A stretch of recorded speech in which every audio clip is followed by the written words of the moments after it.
تذكر يوما كنت تعانق دمعة الفكر تناجي الله في صبر وترجو رحمة تسري.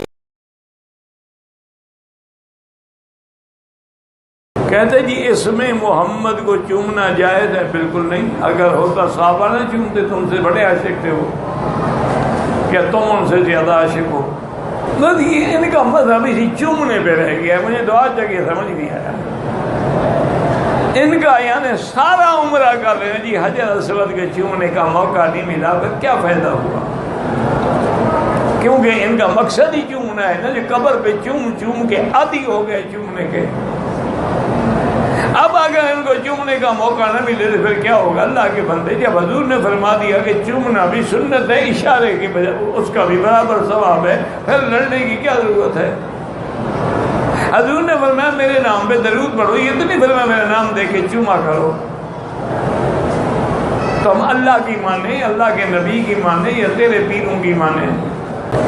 جو مؤذن ہمارے ملک میں اذان سے پہلے صلاۃ و سلام پڑھتے ہیں وہ حضور کی سنت کے مخالف ہیں، بلال کے طریقے کے بھی مخالف ہیں.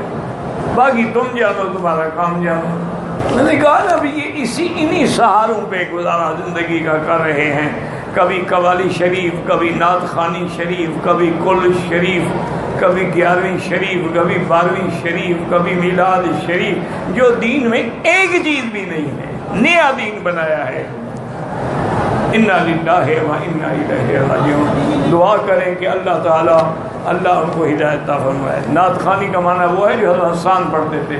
آج کی نعت خوانی جو ردھم کے ساتھ پڑھتے ہیں، باقاعدہ ان کا کمپیوٹر سے سازوں کی آواز ساتھ دی جاتی، اتنا جائز ہے. حضور پاک نے ملیاں کانوں میں دے دی کہ آواز آ رہی تھی.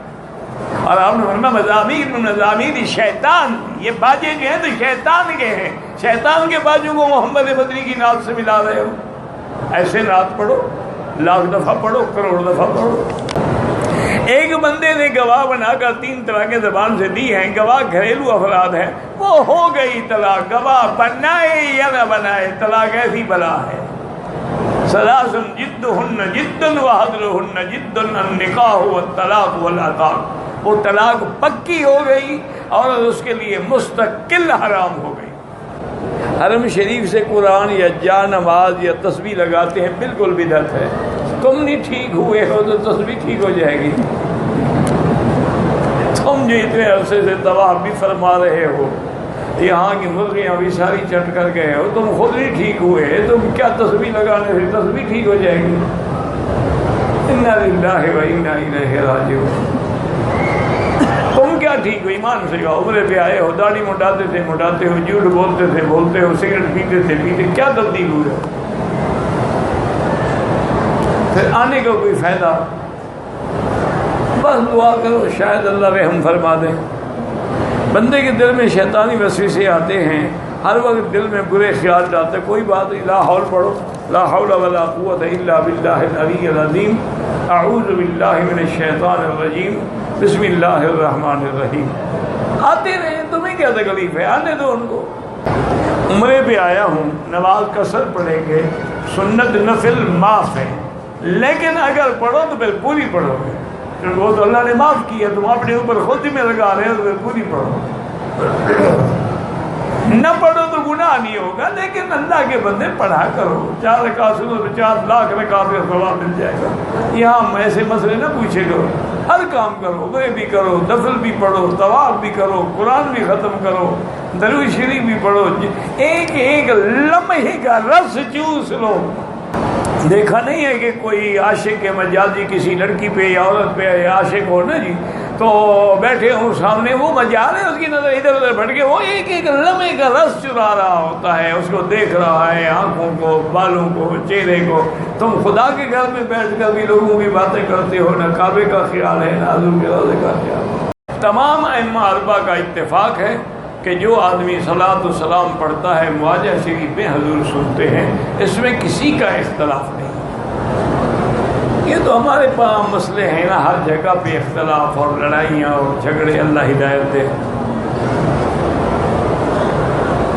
اگر ایمان دل میں ہوتا ہے دل چینج کرنے کر دو، لاکھ دفعہ کرو، یہ منع تھوڑا ہے کہ ایمان بھی ادھر چلا جائے گا۔